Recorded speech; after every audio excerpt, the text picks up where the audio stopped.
Hello, GM. How's it going, everybody? Good morning. Good morning. GM. How's it going, Meta World?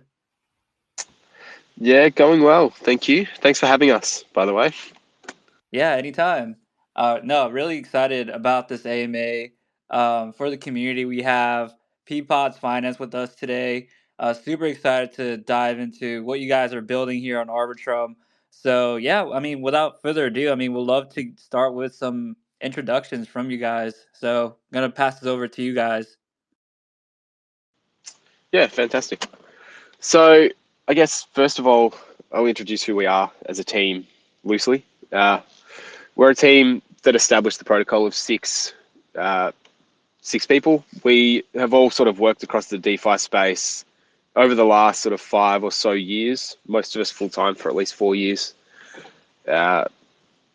We've worked across advising and other projects quite a bit. We've got a lot of experience in providing support to some other DeFi projects, and I guess across the team we've got quite a bit of a mix in terms of skill set. So we've got a front end dev, a back end dev, a core Solidity dev. We've also got myself and Intern, who are sort of strategic and business development. So we like to play with all tokenomics and all that sort of stuff. And we've also got a lead on brand and marketing as well. So, we're all quite passionate about DeFi and providing something that I guess is genuinely unique, easy to use, and bring something different. So we didn't want to just be another copy of everything else that's out there. And we believe we've genuinely got something unique. Intern, anything you want to add there before we start to go into what Peapods is and what we do? No, that's good. Lovely. All right. So starting from the top, I guess in its most simple form, what Peapods is and what it does is we allow real yield opportunities that are sustainable for any liquid asset. And we do this by leveraging the volatility of the crypto markets. So the way this works is actually, it's quite simple, but at the same time, it's one of those things that no one has ever sort of tried to do, and it works. So effectively what we do is we allow any user to wrap any liquid asset or any group of liquid assets into what we call a pod, which is effectively like a vault. So these vaults or pods, they're always fully collateralized and they're always claimable for their backing. Anytime someone wraps into a pod or out of a pod, there is a small fee which is set by the pod creator. And this fee goes back to the pod contributors. I'll go back into more detail about how that works in a minute. Another core thing about these pods is that a portion of the fees that come from it are used to incentivize a specific liquidity pool for that pod. So what that means is it makes this asset liquid as well. So you end up with a scenario where you've got a synthetic version of any asset or any group of assets that doesn't move in price in line with that asset.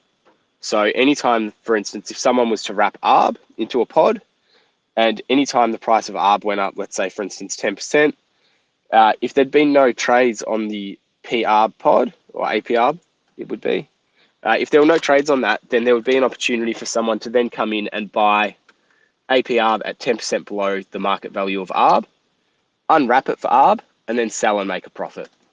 So this is all well and good for the person who's arbitraging, but what's the benefit for people who are actually contributing to the pod?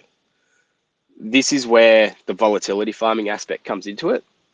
So as I said before, there's a small fee for wrapping and unwrapping into the pod. So in order for this arbitrage route to be completed, a user must, or the arbitrager must wrap or unwrap the asset. They also need to buy or sell it from the market. So both of those can have a fee setting which goes back to the pod. The way these fees are split is across a few different avenues, but the two biggest uses for these fees are, one, the pod token. A portion of the fees are used to actually burn the pod token. And what this does is it changes the balance of the collateral backing. So where it starts as a one-to-one backing, so I wrap in ARB and my AP ARB is worth 1 ARB. Over the next few months, if there's enough wrap activity, my AP ARB could be worth 1.1 AP ARB or more by the burns that have occurred to the AP ARB. This happens because the pod token has been burned, so every single pod token now represents a larger share of the underlying collateral. Users who wrap in will wrap in at the higher rate. It becomes a bit like an exchange rate. The other portion of the other main portion of fees is then used to market buy the Peas token. 5% of these fees are burned. Another 5% are kept to accrue treasury, which will be used to further incentivize the Peas token. And the remaining 90% of those Peas tokens are sent to LP providers. So this differs a little bit from a standard liquidity mining program. In a typical liquidity mining setting, obviously we all know, we've all been there before, it's a farm and dump. You know, people will add liquidity, the rewards token gets earned and it gets sold because that's how you make your money, and it becomes worth less, and over time it goes to zero and the rewards are no longer enticing and it's no longer sticky liquidity. The benefit to the way we do it is the fees that are earned are all real yield. The difference is that we are market buying the Ps at the time of distributing the rewards. So users will always get 1-to-1 the dollar of rewards versus the fees earned. So the only thing that differs is how many Ps they'll receive. It doesn't alter how much they receive as a reward value. So it differentiates itself from liquidity mining by being a sustainable model. Might pause there for a moment, Intern, if there's anything you want to touch on that.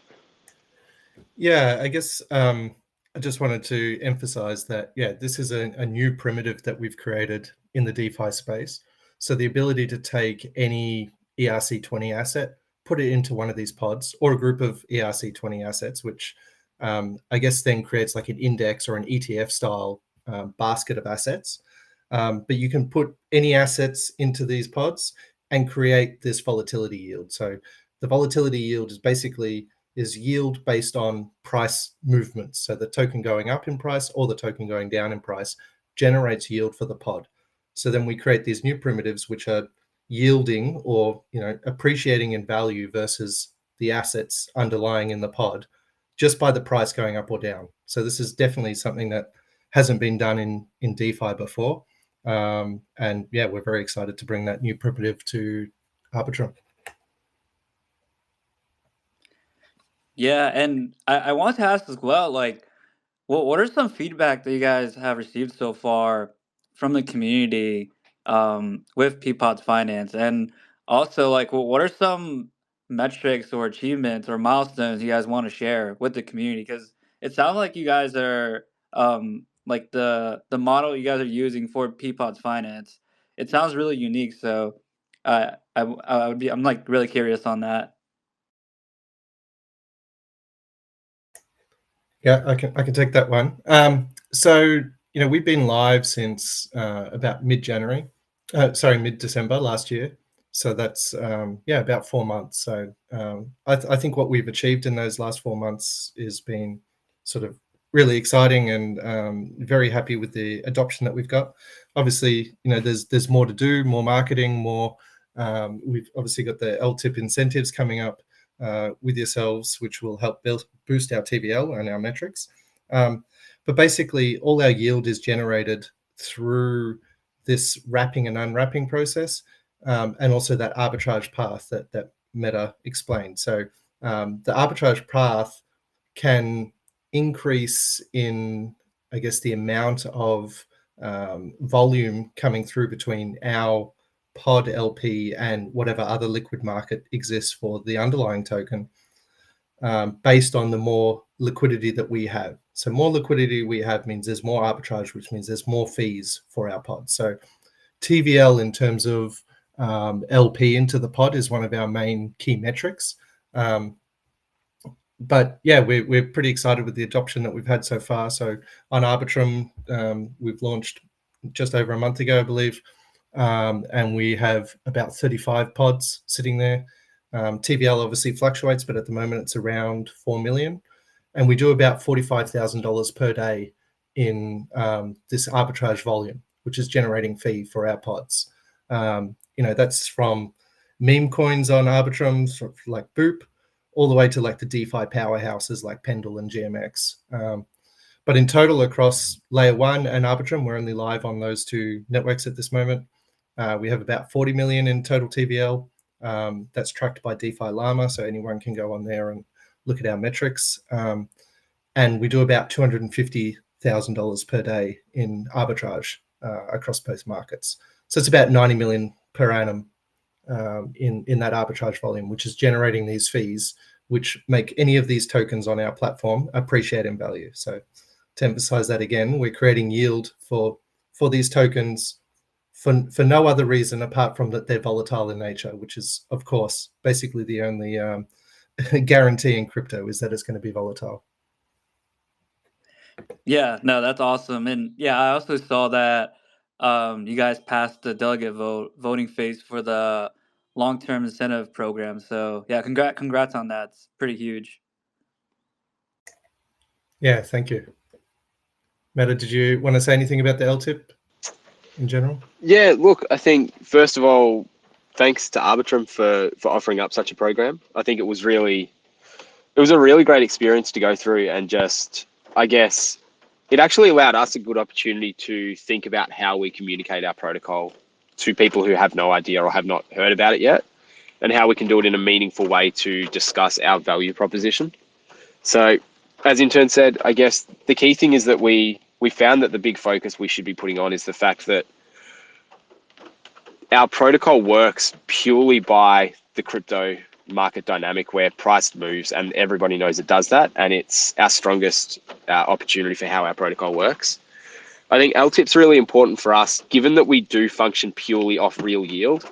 Any opportunity we have to be able to boost that yield and make it a bit more enticing is a great opportunity, and it allows us to get some greater depth of arbitrage. So as Intern said, the more liquidity we have, the deeper the arbitrage can be, the more fees we can earn.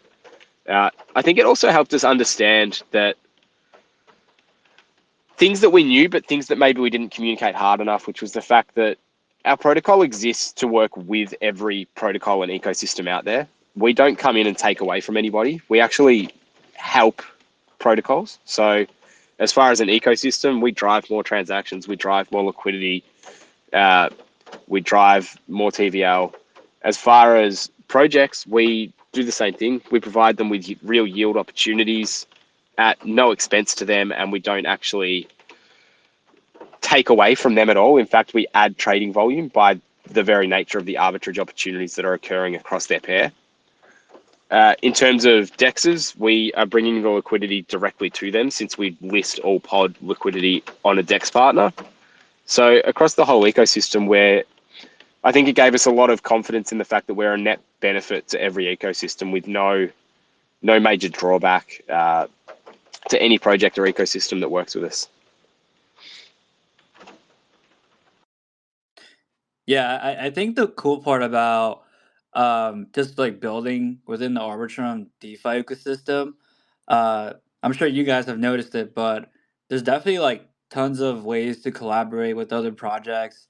And you get that sense that there's not really competition. Obviously, everybody's trying to, find ways to, bring in more users, not only from like Web3, but also Web2. But it feels like a more of a collaborative effort, right? Like there's healthy competition, and that leads to, pushing projects to work harder to build the best products they can build, right? Especially on Arbitrum. So it's more of like everybody's just on one ship, just like helping each other, uh, you know, be the best, as well as build the best products out there. So yeah, I think it's really awesome to see that here within the Arbitrum DeFi ecosystem.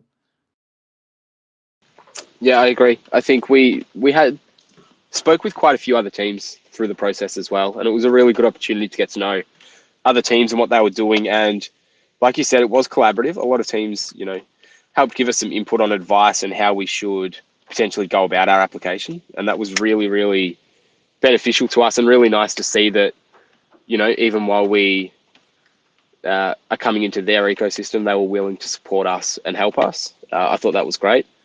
And then, obviously the other thing that we love about being over on Arbitrum is when we compare versus mainnet, the arbitrage opportunities for the way our protocol is built are just so much more plentiful because it's a low gas environment. Currently, whenever you complete an arbitrage route, you need to cover, I guess, the slippage, but as well as that, you need to cover the gas fees. So given that gas fees are negligible, the opportunities for arbitrage, we've seen it, they occur much, much more frequently, and it's kind of helped to prove our use case even further. Yeah, no, for sure. And I'm also like really curious, what are you guys like most excited about within the Arbitrum DeFi ecosystem? Now that you guys have been on Arbitrum for a while now, is there anything in particular that you guys are really excited about?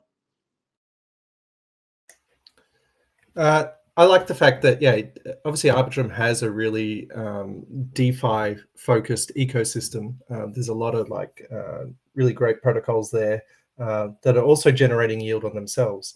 So we mentioned that we can put any ERC20 into a pod, and a lot of these yielding derivatives that are across Arbitrum, across all these different protocols, they are composable, and we have the ability to then put them into a pod. And even if those yielding derivatives aren't liquid themselves, they can usually be unstaked for a liquid sort of representation or the main traded token within the one transaction, which means we can still do that arbitrage path, which means we're basically podding liquid derivatives and then adding volatility yield on top of it, which is then compounding on top. So we can get some really nice APYs across the ecosystem by leveraging that existing DeFi that's already there. So it doesn't just have to be on adding yield to just tokens, native tokens that are trading. It can also be on their liquid stake derivatives, which is great. Right. Yeah, no, for sure. And I do you guys have like any exciting things coming on the roadmap for this year or in the coming months that you guys want to share with the community? I'll let Meta take some of them, but one of them that I'm particularly very excited about is we've got this a lending contract coming. So one of the issues that we've sort of noticed with, I guess, attracting more TVL, yield generating TVL for us, which is the actual liquidity. So we can get lots of people wrapping into the pods, but then converting into liquidity has always been a challenge. That's why we're using the LTIP grant to specifically reward people providing liquidity. But usually you get someone, they have the token that's being wrapped into the pod and they're bullish on that token. So they wrap into the pod and they can generate yield just by being in the pod. But to get them to take that second step, which is the liquidity that sort of generates that yield from arbitrage, they then need to pair it with a different asset to provide liquidity. And they might not be as bullish on that second asset. So what we have coming is this new lending contract, which in my opinion is going to be another innovation for the Peapods platform, something that no one's done before in quite the way that we're doing. And we'll leave that for our announcements. But effectively, you'll be able to use the collateral of your LP position to borrow that paired asset. And what that'll do is it means you still only need to provide the token that you're bullish on, and you'll basically zap into an LP position by borrowing the paired asset. And that also then creates a leveraged yield opportunity. The highest yields you can get in our platform is by providing that LP. We focus most of our yield or the fees from the pod back to the LPs. And you'll now be farming that yield on basically double your position. So if you had $50,000 of Arbitrum tokens, you would borrow $50,000 worth of the paired asset and then be farming with $100,000 worth of liquidity. So it's basically, a leveraged yield opportunity internal to our platform that should drive more conversion from just holding the wrapped pod token into holding the LP of that pod, which then sort of creates a leveraged effect within our ecosystem to generate even more yield for the pod, because a lot of the yield comes from having more liquidity. So it should basically be a multiplier for our platform in terms of conversion to LP and then creating more yield in itself, which should bring in more LP. So very excited about that one. Meta, you might want to explain some of the other ones as well. Yeah, sure. I mean, I think that's definitely by far the most exciting and biggest opportunity. I think it's something that is really big on our strategic vision of making liquidity as enticing as possible and taking down the barriers on that. We're also undergoing a really solid update to the way that we manage our data infrastructure and doing a complete overhaul of our UI. So the user experience of Peas is about to get a lot more simple. So we're really excited about that and where that's heading. Obviously, one of the great opportunities that we've got coming up is the LTIP process. So we'll obviously have the rewards streaming over the 12 weeks and enabling the Peas holders to vote. So the Peas holders on Arbitrum to be able to vote and help direct where those rewards go. We think it adds a really good incentive for users to bring their Peas over to the Arbitrum ecosystem. And really excited for that, as it just gives people an extra bit of utility they can use for their Peas. Beyond that, I think, there's obviously the borrowing and lending aspect that Intern touched on. And there's a few extra iterations that'll come through on that as well, beyond that first implementation, which will allow people to lend some of their assets, and that will provide, again, further yield opportunities through the platform. We'll also be unlocking some additional revenue streams for Peas, which, again, further just adding value and utility back to that token. And pretty soon we'll be bringing Peas in as a paired asset as well, so allowing people to actually put their Peas to work as part of the incentivized liquidity pods. So the reason we wanted to do this was we had a number of community members say, I'd be really interested in creating a pod. The problem is I don't want exposure to 50% of the position being in stable coins. However, I'm really bullish on a particular asset, and I'm also bullish on Peas. So I'm quite happy to put a 50-50 position with Peas and my other asset and just let that play out as it will. So we're going to be opening that up and seeing how that performs as well as an extra sync for Peas. Cool. No, yeah, all that sounds really exciting. And for those that are interested in learning more about Peapods and want to get involved with the community, where can they go to learn more and ask questions? Do you guys have a Discord, Telegram? Yeah, so Telegram is definitely the best place to go. Between the team members ourselves and the community are really strong and really great at helping educate users. We've fostered a really good community that genuinely tries to help people understand what we're building, which is quite great. Beyond that, we've also got Medium, which we've set up recently, which has got a bunch of great resources that should get you up to speed across the protocol pretty quickly. And if you want something a little more technical, we've obviously got a Gitbook as well. Awesome. Yeah. I think we've covered everything, and I know we're towards the end of the space, so I think we're good here. But if I'm missing anything, do you guys want to mention anything else to the community?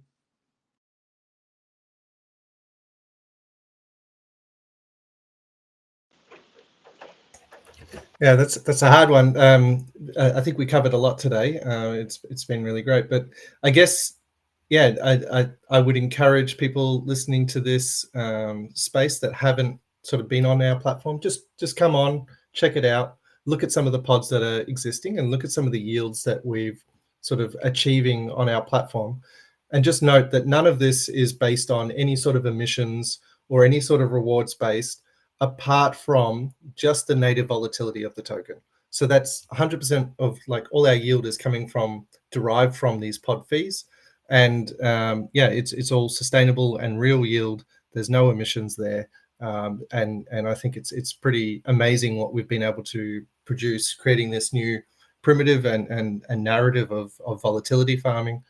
And yeah, I think it can work with any combination of other yield as well. So don't just think that this could be, see these yields, and real yields are always going to be lower, or not always, but sometimes they can be. People are expecting hundreds, 200 percent APY or APR, just because like they're used to these Ponzi emission style things. But we can easily generate tens of percents of APR just based on volatility alone. So yeah, you can put that in combination with these existing APRs. Like you could compound on top of an LST, so like any sort of liquid state derivative, and yeah, compound that yield through volatility as well, and just start adding these yields together. So everything's composable. So yeah, I would just encourage people to come onto the platform, check it out, create a pod, speak with the team, speak with the community, and yeah, look forward to seeing you guys on our platform. Yeah, and you just prompted me of a couple of other things, which was which I forgot to mention earlier, which is the circulating supply of the Peas token. So the token has been fully circulating ever since launch. So as Intern mentioned, there's no emissions hidden within those real yield numbers. And in fact, there can't be, because every single Peas that is distributed has come directly from the market through market buying or through farming liquidity. The other thing that I thought was really important that maybe we forgot to mention was that pod tokens, as well as the liquidity tokens, are represented with a single ERC20 asset, so they can be implemented back into any ecosystem anywhere. So one, you can wrap any asset. So you could wrap a liquid staking derivative token into a pod, or you could wrap just a standard token. Either way, that pod token can then be used to deposit back into a protocol's own revenue stream as some form of a liquidity receipt or staking token. So it's no end to how this fits directly into any other ecosystem as well. Awesome. Well, appreciate you both for joining us today, Intern and Meta World.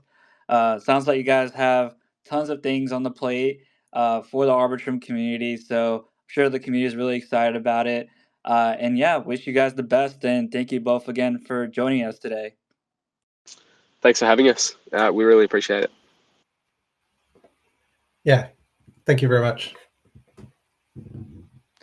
Awesome. Well, see you guys later. Join us tomorrow. We have lots of AMAs coming up. so yeah, join us. All right. Well, yeah, thank you to the community, and see you guys later. Cheers, everyone.